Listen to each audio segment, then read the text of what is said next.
Bienvenue dans l'histoire d'un soir. Ce soir, tu vas entendre l'une des histoires les plus obsédantes de l'histoire maritime.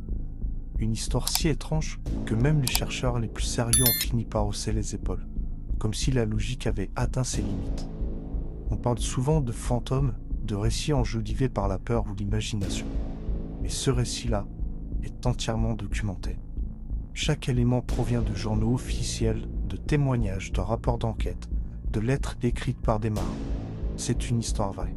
Et pourtant, chaque fois qu'on pense comprendre ce qui s'est passé, il y a un détail qui casse toute explication logique. Un détail qui laisse ce goût désagréable qu'on connaît tous, celui du mystère pur. Tu vas monter à bord d'un navire qui porte bien son surnom, le navire du silence, le Marie Céleste. Parti avec 10 personnes à bord, retrouvé sans personne. Ni mort, ni trace, ni lutte, juste l'absence. Une absence trop parfaite pour être normale. Alors installe-toi, baisse un peu la lumière, laisse ton esprit entrer dans l'océan froid de l'Atlantique, et voyons ce qu'il reste quand un navire revient seul. Le 7 novembre 1872, le port de New York est un chaos de bruit familier. Le cliquetis des chaînes, le claquement sec des voiles neuves, les appels des dockers, le pas lourd des marins sur le bois saturé de sel. Au milieu de cette agitation, un navire attire l'attention par sa tenue impeccable. Le Marie Céleste.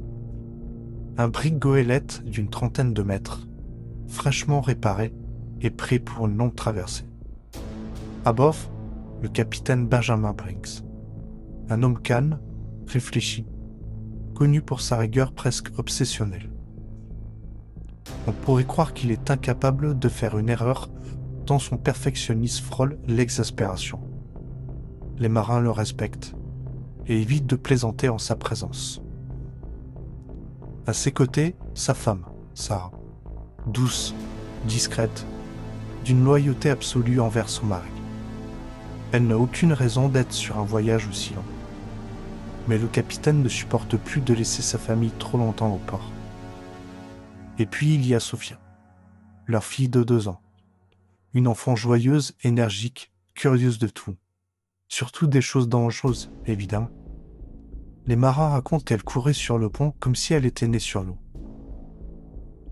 Le reste de l'équipage est composé de marins expérimentés, des hommes solides, propres sur eux, sans histoire judiciaire, tous recommandés par des capitaines de confiance.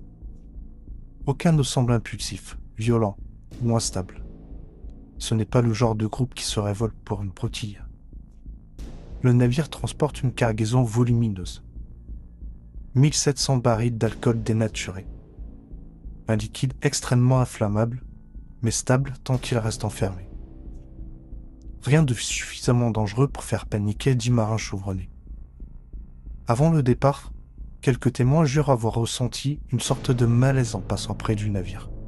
Une sensation étrange, comme une lourdeur dans l'air. Tu parles. Des marins superstitieux qui voient des signes partout. Pourtant, une vieille femme qui vivait près du port affirma plus tard avoir dit à sa fille « Ce bateau reviendra, et sans sésame. » On peut la traiter de folle, de voyant, de pacotille, mais l'avenir lui donnera raison. À midi, les cordages sont rangés, les amarres larguées, et le Marie Céleste glisse lentement hors du port. Ses voiles neuves captent le vent, sa coque fend l'eau avec assurance. À bord, tout semble paisible. Personne ne sait qu'il quitte New York pour la dernière fois. Le 5 décembre 1872, soit 28 jours plus tard, le navire britannique Dei Gratia avance lentement sur une mer capricieuse. Le capitaine Marhouse, un ami personnel de Brinks, observe l'horizon avec la lassitude d'un homme qui connaît trop bien la mer pour s'en émerveiller encore.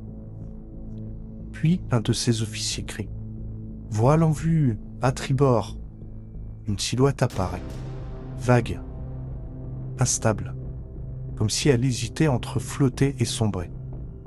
Elle tangue de manière étrange, pas chaotique, mais hésitante, comme un animal blessé qui continue d'avancer par instinct. À mesure qu'il s'approche, quelque chose cloche. Le navire n'a pas l'air dirigé.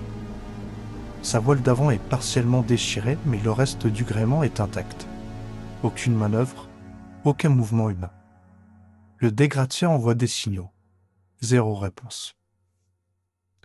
Morehouse décide d'envoyer une équipe de reconnaissance. 2 marins montent dans une chaloupe, ramant jusqu'au navire silencieux, montant à bord. Et là, l'un d'eux lâche un souffle effrayé. Il appelle son capitaine du voix qui lui ressemble pas. Le nom gravé sur la proue est Marie Céleste, le bateau de son ami Briggs. Et pourtant, aucun signe de Briggs, aucun signe de son équipage, aucun signe de Sarah, aucun rire d'enfant. Rien. La scène à l'intérieur est un mélange insupportable de normalité et d'absence. L'équipage raconte plus tard que le Marie Céleste donnait l'impression que ses occupants venaient juste de partir. Pas de chaos, pas de désordre. Dans la cabine du capitaine, la couchette est faite. Les vêtements sont soigneusement pliés, les effets personnels n'ont pas été fouillés. Sur une table, une tasse encore collée au bois par un anneau de thé séché, comme si elle avait été posée là le matin même. Dans la cabine de Sarah, un châle posé sur un fauteuil. Dans celle de Sophia, de petits jouets en bois, parfaitement alignés sur une étagère. Dans la cuisine, la farine n'a pas encore durci. Le pain, lui, a commencé à rassir, mais il n'est pas vieux. Comme si le cuisinier avait disparu entre 2 repas. Le journal de bord annonce des conditions normales. La dernière entrée date du 25 novembre. Aucun signe de danger, pas un mot sur une tempête, pas une note de tension, juste des indications de navigation. Et malgré tout cela, le canot de sauvetage a disparu. Les outils de navigation portatifs aussi, ainsi que quelques cordages. On dirait un départ précipité, mais organisé. Le plus troublant, la pompe du navire indiquait qu'un peu d'eau s'était infiltrée dans la cale. Mais rien de suffisamment grave pour justifier l'abandon d'un navire. Le Marie Céleste, malgré tout ce qu'on a pu raconter, était parfaitement navigable. Alors pourquoi partir? Pourquoi laisser un navire solide pour un canot fragile, perdu sur l'Atlantique? Pendant des années, les enquêteurs se sont arrachés les cheveux. Ils ont émis plusieurs hypothèses. Tout d'abord, la mutinerie, hypothèse classique. Sauf que rien n'a été volé. Personne n'a fui avec le navire, et aucune trace de lutte n'existe. Les pirates, même problème. Les pirates ne laissent pas d'or, de nourriture, de vêtements, de cargaison, et encore moins un navire intact. L'alcool qui explose, possible. Sauf que les barils vides n'ont pas explosé, ils se sont simplement déformés. Et si l'équipage avait fui par peur d'une explosion? Ils seraient revenus après quelques minutes en voyant que rien ne se passait. Mais ils ne sont jamais revenus. Une vague scélérate? Pourquoi pas? Mais on n'abandonne pas un navire sûr pour un minuscule canot en pleine mer agitée. Et le navire ne montre aucun signe d'avoir été frappé. Le complot? Certains accusèrent les marins de Dei Gratia d'avoir tué l'équipage. Mais leur comportement, leurs lettres, leurs témoignages, tout montre qu'ils étaient réellement bouleversés par cette découverte. Quelque chose d'autre. C'est ici que les choses deviennent inconfortables. Certains marins du Dei Gratia affirmèrent avoir ressenti une étrange sensation en montant à bord. Comme si l'air lui-même était lourd. Comme si quelque chose avait été laissé derrière. Pas un fantôme, pas un démon.